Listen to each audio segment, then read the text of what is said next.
Peau noire, masque blanc. Parler, c'est exister absolument pour l'autre. Le noir a deux dimensions. L'une avec son congénère, l'autre avec le blanc. Un noir se comporte différemment avec un blanc et avec un autre noir. Que cette division soit la conséquence directe de l'aventure colonialiste, nul doute. Qu'elle nourrisse sa veine principale au cœur des différentes théories qui ont voulu faire du noir le lent acheminement du singe à l'homme, personne ne songe à le contester. Ce sont des évidences objectives qui expriment la réalité. Mais quand on a rendu compte de cette situation, quand on l'a comprise, on tient que la tâche est terminée. Comment ne pas réentendre cette voix? Il ne s'agit plus de connaître le monde, mais de le transformer. Il est effroyablement question de cela dans notre vie.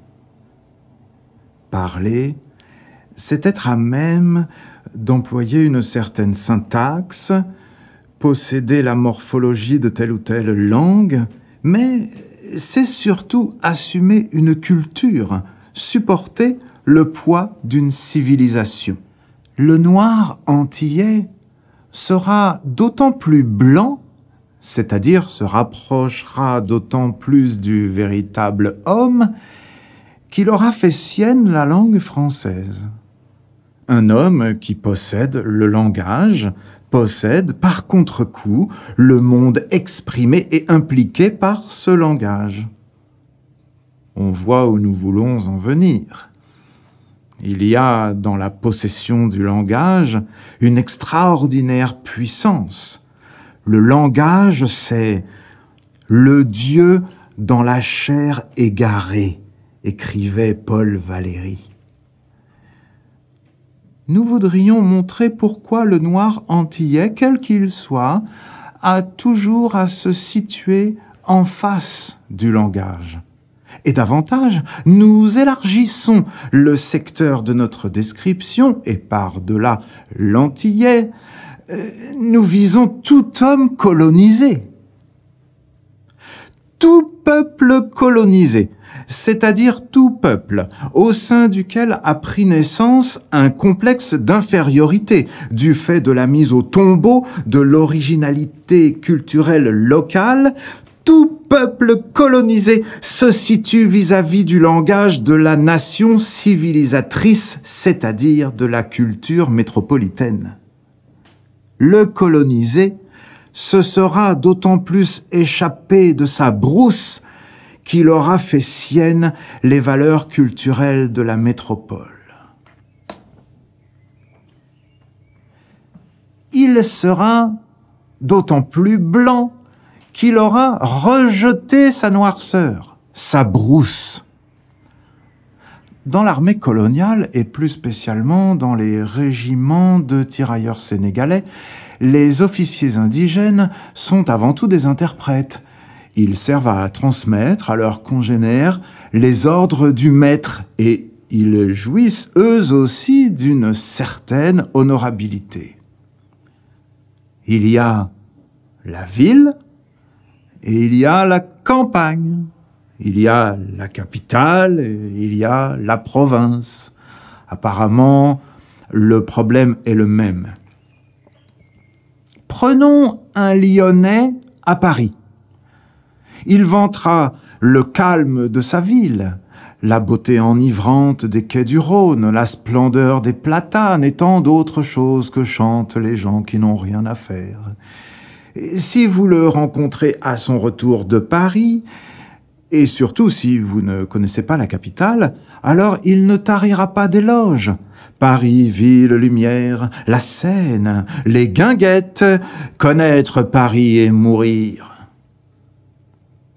Le processus se répète dans le cas du Martiniquais. D'abord, dans son île, Basse-Pointe, Marigot, Gros-Morne, et en face l'imposant Fort-de-France. Ensuite, et c'est là le point essentiel, hors de son île, le noir qui connaît la métropole est un demi-dieu. Je rapporte à ce sujet un fait qui a dû frapper mes compatriotes. Beaucoup d'Antillais, après un séjour plus ou moins long dans la métropole, reviennent se faire consacrer. Avec eux, l'indigène, celui qui n'est jamais sorti de son trou, le bitaco, adopte la forme la plus éloquente de l'ambivalence. Le noir, qui, pendant quelque temps, a vécu en France, revient radicalement transformé. Pour nous exprimer génétiquement, nous dirons que son phénotype subit une mue définitive absolue. Nous voulons dire par là que les Noirs qui reviennent près des leurs donnent l'impression d'avoir achevé un cycle, de s'être ajouté quelque chose qui leur manquait. Ils reviennent littéralement pleins d'eux-mêmes. Dès avant son départ, on sent, à l'allure presque aérienne de sa démarche, que des forces nouvelles se sont mises en branle. Quand il rencontre un ami ou un camarade, ce n'est plus le large geste huméral qui l'annonce. Discrètement, notre futur s'incline.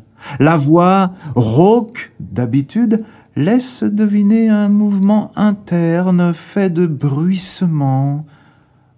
Car le noir sait que, là-bas, en France, il y a une idée de lui qui l'agrippera au Havre ou à Marseille. Je suis martiniquais, c'est la première fois que je viens en France. Il sait que ce que les poètes appellent roucoulement divin, entendez le créole, n'est qu'un moyen terme entre le petit nègre et le français.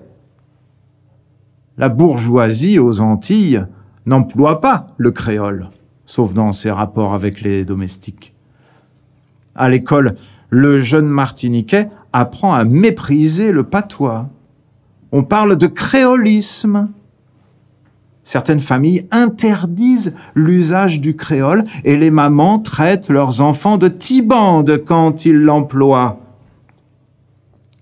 Si votre leçon d'histoire n'est pas sue, vous n'irez pas à la messe dimanche avec vos effets de dimanche. Cet enfant sera la honte de notre nom. Cet enfant sera notre nom de Dieu. Taisez-vous! Vous ai-je déjà dit qu'il vous fallait parler français? Le français de France, le français du français, le français français!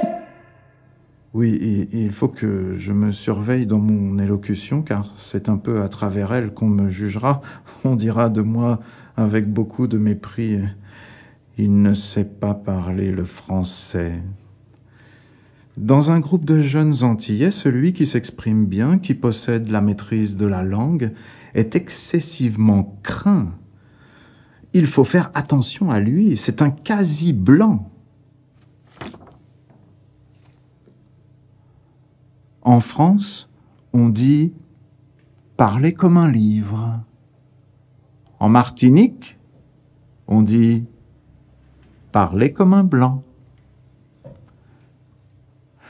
Le noir, entrant en France, va réagir contre le mythe du Martiniquais qui mange les airs. Il va s'en saisir et véritablement entrera en conflit ouvert avec lui. Il s'appliquera non seulement à rouler les airs, mais à les ourler. épiant les moindres réactions des autres, s'écoutant parler, se méfiant de la langue, organe malheureusement paresseux, il s'enfermera dans sa chambre et lira pendant des heures. Dernièrement, un camarade nous racontait cette histoire. Un Martiniquais arrivant au Havre entre dans un café. Avec une parfaite assurance, il lance « Garçon, un verre de bière !» Nous assistons là à une véritable intoxication. Soucieux de ne pas répondre à l'image du nègre mangeant les airs, il en avait fait une bonne provision, mais il n'a pas su répartir son effort. Il y a un phénomène psychologique qui consiste à croire en une ouverture du monde dans la mesure où les frontières se brisent. Le noir, prisonnier dans son île, perdu dans une atmosphère sans le moindre débouché, ressent comme une trouée d'air cet appel de l'Europe.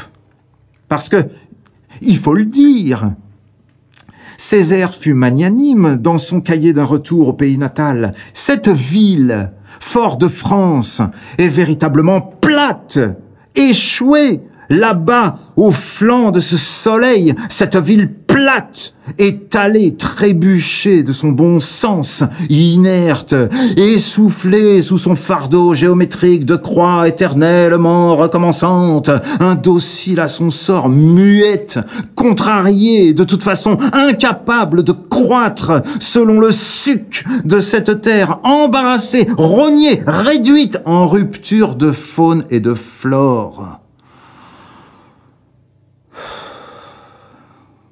On comprend alors que le noir,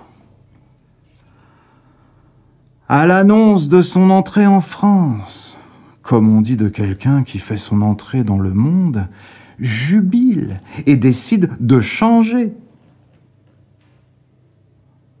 Ne doit-on pas tenter sans relâche une compréhension concrète et toujours nouvelle de l'homme ? On ne s'en sortira qu'à la condition expresse de bien poser le problème, car toutes les découvertes, toutes les recherches ne tendent qu'à une seule chose, faire admettre à l'homme qu'il n'est rien, absolument rien, et qu'il lui faut en finir avec ce narcissisme selon lequel il s'imagine différent des autres animaux. Le noir qui entre en France change, parce que pour lui, la métropole représente le tabernacle. Il change non seulement parce que c'est de là que lui sont venus Montesquieu, Rousseau et Voltaire, mais parce que c'est de là que lui viennent les médecins, les chefs de service, les innombrables petits potentats, depuis le sergent-chef, 15 ans de service, jusqu'aux gendarmes originaires de Clermont-Ferrand. Il y a une sorte d'envoûtement à distance, et celui qui part dans une semaine à destination de la métropole crée autour de lui un cercle magique où les mots Paris, Marseille, la Sorbonne, Pigalle représentent les clés de voûte. Il part et l'amputation de son être disparaît à mesure que le profil du paquebot se précise. Il lit sa puissance, sa mutation dans les yeux de ceux qui l'ont accompagné. Adieu Madras, adieu foulard. Moi, l'homme de couleur, je ne veux qu'une chose, que cesse à jamais l'asservissement de l'homme par l'homme, c'est-à-dire de moi par un autre, qu'il me soit permis de découvrir et de vouloir l'homme, où qu'il se trouve. le nègre n'est pas plus que le blanc.